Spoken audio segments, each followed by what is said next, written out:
В главном корпусе Тувинского государственного университета прошел семинар «Наставничество. Путь к профессиональному успеху» в рамках Совета методистов Ассоциации «Образовательный округ Тувгу». Цель подобных совещаний, подобных мероприятий – это как раз координация действий нашего университета с нашими школами, вопросов, связанных, естественно, и с методикой преподавания, и с повышением качества образования, и с осмыслением тех проблем и процессов, которые сегодня происходят у нас в системе образования. Символично, что в год педагога и наставника между Тувинским государственным университетом и школой номер 2 города Шаганара было подписано соглашение о более тесном сотрудничестве. На самом деле мы с вами реально знаем, что, конечно же, учителей в школах у нас не хватает.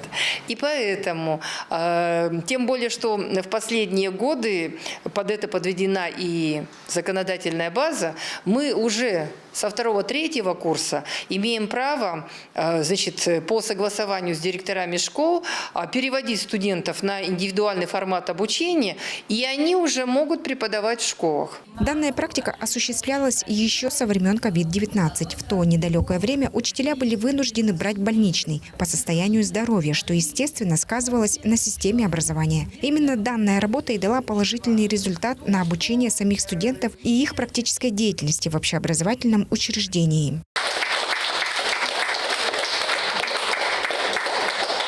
На семинаре представители образовательных организаций республики, а также научно-педагогические работники и методисты университета заслушали доклады о Петре Александровиче Морозове и Красе Байроловиче Салчаке, о наставниках, учителей и ученых Тувы.